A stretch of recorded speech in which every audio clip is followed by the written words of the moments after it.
श्री राधा कृष्णाभ्याम नमः। भगवान श्री कृष्ण की कथाओं का आश्रय लेने वाले भक्तजनों, मैं संध्या रानी महात्मा वेद व्यास जी एवं गुरुजनों की आज्ञा से श्रीमद् भागवत महापुराण के एकादश स्कंद के 25वें अध्याय को प्रारंभ करती हूँ।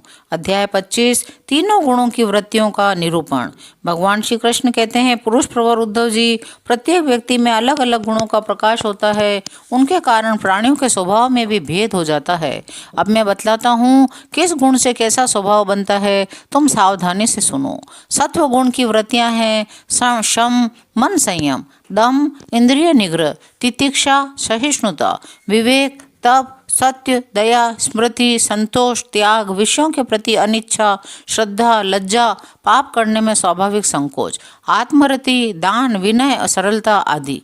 रजोगुण की वृत्तियां हैं इच्छा, प्रयत्न, घमंड, तृष्णा, असंतोष, ऐंठ, अकड़, देवताओं से धन आदि की याचना, भेद बुद्धि, विषय भोग, युद्ध आदि के लिए मत जनित उत्साह, अपने यश में प्रेम, हास्य, पराक्रम और हठ पूर्वक उद्योग करना आदि।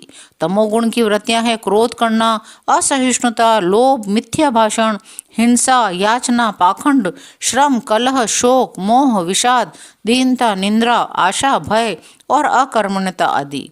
इस प्रकार क्रम से सत्वगुण, रजोगुण और तमोगुण की अधिकांश वृत्तियों का पृथक पृथक वर्णन किया गया। अब उनसे मेल होने वाली वृत्तियों का वर्णन सुनो। उद्धव जी, मैं हूँ और यह मेरा है, इस प्रकार के बुद्धि में तीनों गुणों का मिश्रण है। जिन मन, शब्दादि विषय, इंद्रिय और प्राणों के कारण पूर्वोक्त वृत्तियों का उदय होता है, वे सब के सब सात्विक, राजस और तामस हैं।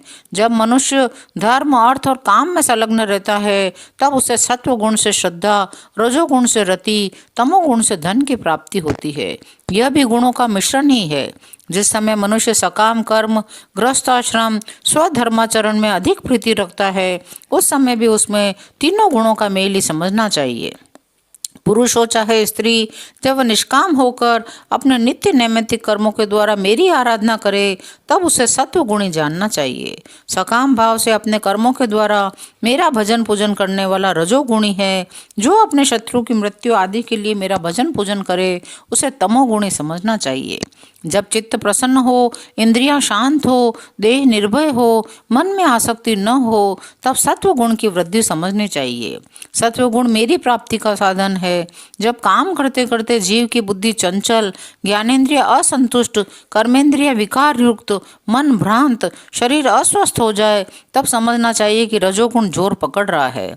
जब चित्त ज्ञानेंद्रियों के द्वारा शब्द आदि विषयों को ठीक ठीक समझने में असमर्थ हो जाए, खिन्न होकर लीन होने लगे, मन सूना सा हो जाए, अज्ञान और विषाद की वृद्धि हो, तब समझना चाहिए तमोगुण वृद्धि पर है।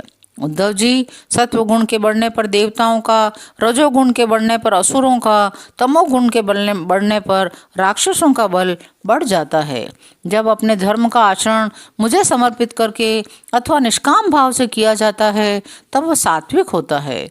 जिस कर्म के अनुष्ठान में किसी फल की कामना रहती है, वह रास्यिक होता है।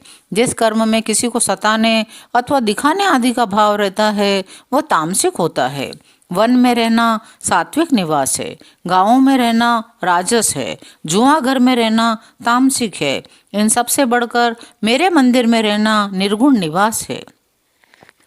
अनासक्त भाव से कर्म करने वाला सात्विक है, रागांध होकर कर्म करने वाला राजसिक है, पूर्वापर विचार से रहित होकर करने वाला तामसिक है।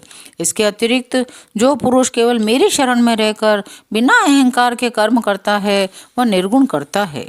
अंतर्मुक्ता से, आत्मचिंतन से प्राप्त होने वाला सुख सात्विक है।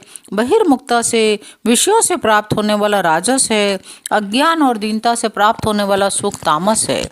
और जो सुख मुझसे मिलता है, वह तो गुणातीत और अप्राकृत है।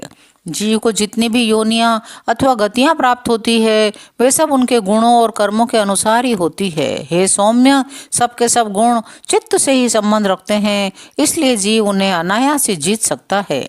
जो जीव उन पर विजय प्राप्त कर लेता है, वह भक्ति योग के द्वारा मुझ में ही परिनिष्ठित हो जाता है। अंततः मेरा वास्तविक स्वरूप, जिसे मोक्ष भी कहते हैं, प्राप्त कर लेता है। यह मनुष्य शरीर बहुत ही दुर्लभ है। इसी शरीर में तत्व ज्ञान है, उसमें निष्ठा रूपी विज्ञान की प्राप्ति संभव है।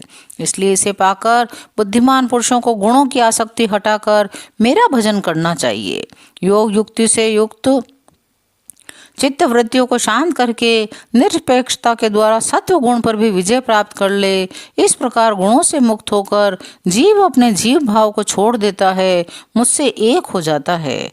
जीव लिंग शरीर रूप अपने उपाधि जीवत से अंतःकरण में उदय होने वाले सत्वादी गुणों की वृत्तियों से मुक्त होकर मुझ ब्रह्म की अनुभूति से एकत्व दर्शन से पूर्ण हो जाता है और वह फिर बाह्य अथवा आंतरिक किसी भी विषय में नहीं जाता। 25वां अध्याय यहीं विराम लेता है। शेष अगले अंकों में। जय श्री कृष्ण।